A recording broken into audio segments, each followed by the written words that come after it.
देश और दुनिया की तमाम छोटी और बड़ी खबरों के लिए हमारे चैनल को सब्सक्राइब करना न भूलें और बेल का बटन जरूर दबाएं।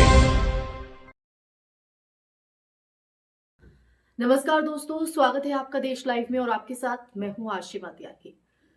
दोस्तों, नफरती भाषण और नफरती राजनीति को आज देशभक्ति का लबादा पहनाकर बेचा जा रहा है, परोसा जा रहा है।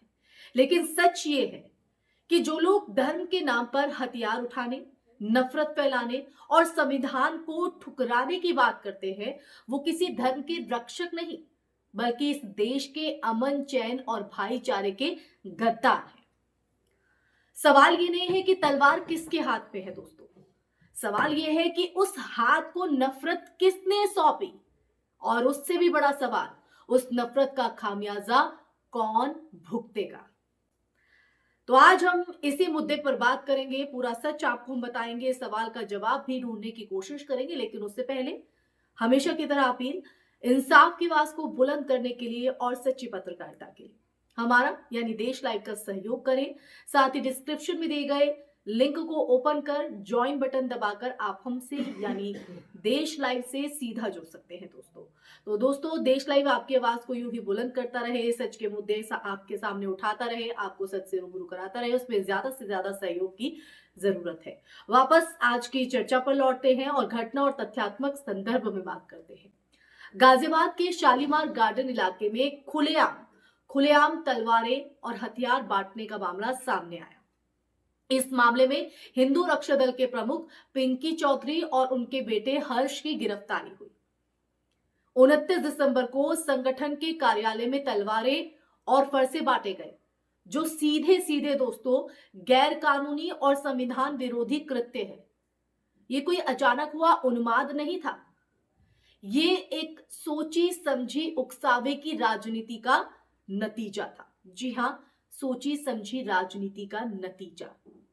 हालांकि कार्रवाई हुई और जो आरोपी हैं वो सलाखों के पीछे जरूर गए, लेकिन ये कहीं ना कहीं इसमें कानून बनाम नफरत की जो राजनीति है वो उसकी झलक साफ तौर पर देखी गई।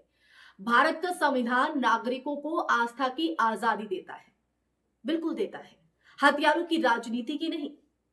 सार्वजनिक रूप से हथियारों का वितरण, इस तरह से उसे खुलेआम बांटना न सिर्फ आर्म्स एक्ट का उल्लंघन है बल्कि ये सामाजिक शांति पर भी एक सीधा हमला है, सीधा हमला।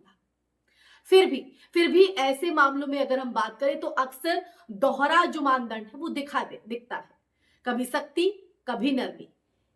इतिहास बताता है कि नफरत फैलाने वाले बड़े चेहरे अक्सर कुछ समय बाद जमानत पर बाहर आ जाते हैं, लेकिन जिन युवाओं को उकसाया जाता है वही जेलों और मुकदमों में फंसते हैं, हमेशा फंसते हैं। तो ऐसे में दोस्तों ये सच आपके सामने रखना जरूरी है और इन तमाम परिस्थितियों के बीच एक सवाल कि असली शिकार कौन, वो है युवा। क्योंकि सबसे बड़ा सवाल यही है दोस्तों, इस खेल में असली कुर्बानी कौन देता है? वो युवा जिसने अभी जिंदगी शुरू ही की होती है, जिसके कंधों पर माता पिता, परिवार और भविष्य की जिम्मेदारियां होती हैं। उसे धर्म की अफीम पिलाकर आगे किया जाता है और जब कानून अपना काम करता है तो वही युवा अकेले पड़ जाता है। नेता जो है वो बच निकलते हैं, संगठन नए नामों से लौट आते हैं, लेकिन युवा का जो भविष्य है वो दांव पर लग जाता है। जी हां, दांव पर। अब आइए पैटर्न और संरक्षण की बहस पर। यह पहलू भी आज की चर्चा का बेहद महत्वपूर्ण है।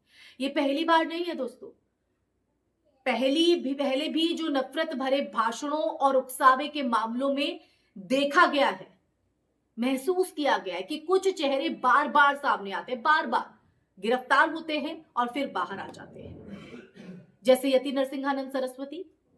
सवाल उठता है कि क्या ये जो ढांचा है, उकसावा, गिरफ्तारी, रिहाई, एक चक्र बन चुका है?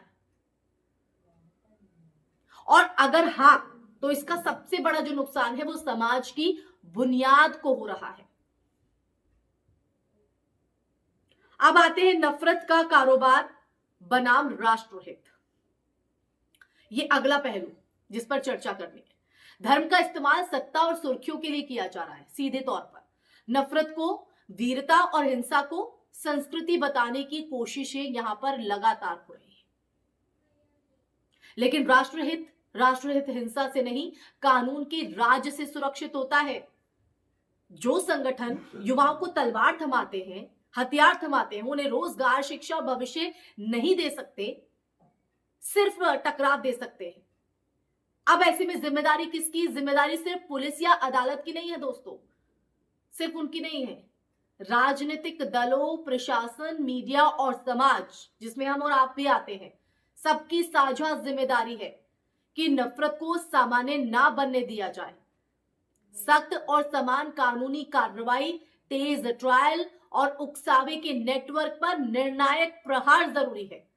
साथ ही युवाओं के लिए शिक्षा, रोजगार, संवाद के रास्ते जो खोलना है वो भी उतना ही अहम हो जाता है। कहीं ना कहीं इस तरह की चीजों से उन्हें हथियार बांटना, उनमें एक जहर घोल देना, युवाओं को बहुत जल्दी, जो सॉफ्ट टारगेट होते हैं ऐसे मानसिकता वाले लोगों के लिए, उन्हें जल्दी से अपने चक्र में ये लोग फंसा लेते हैं, उन्हें जल्दी से बहका लिया जाता है। लेकिन उनके असली मुद्दे हैं रोजगार, उनकी असली जिम्मेदारी है अपना परिवार, आने वाला भविष्य, ये देश का भविष्य है। और ऐसे युवाओं को बरगलाकर माहौल खराब करने वालों पर कड़ी कार्रवाई होनी चाहिए।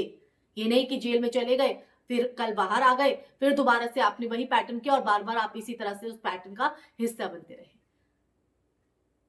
इसीलिए मैंने कहा कि युवाओं को बहुत आसानी से जो है बहकावे में लाया जा सकता है, क्योंकि उनका खून गर्म होता है और उनको इसी तरह से कुछ पट्टी पढ़ाई जाती है, कुछ उनको उकसाया जाता है, कभी धर्म के नाम पर, कभी किसी झूठी घटना के नाम पर। तो इसलिए दोस्तों, संभल जाइए युवाओं, आप इस देश की कीमती धरोहर है, कीमती धरोहर। आपकी ताकत किताबों, कौशल और संवैधानिक मूल्यों में है, तलवारों में नहीं, बहकावे में नहीं। जो आपको नफरत के रास्ते पर धकेलते हैं ना, वो आपके भविष्य के दुश्मन है, आप याद रखिएगा। इन्हीं से संभलने की बात हो रही है। भारत को बचाना है तो भाईचारा बचाइए, संविधान बचाइए, नफरत के सौदागरों को साफ साफ ना कहिए। यही सच्ची देशभक्ति है दोस्तों। इसी के साथ इस चर्चा में फिलहाल के लिए बस इतना ही। ये चर्चा आपको कैसी लगी? आप मेरी बात से कितना इत्तेफाक रखते हैं? और युवा खासकर अपनी राय इसमें बढ़ चढ़ कर दीजिएगा। तो दोस्तों, इस वीडियो को ज्यादा से ज्यादा शेयर कीजिएगा, हमारे चैनल देश लाइव को सब्सक्राइब कीजिएगा। फिर हाजिर होंगे ऐसे ही सच का संवाद लेकर। तब तक के लिए अपना ख्याल रखिए। जय हिंद, जय भारत, नमस्कार।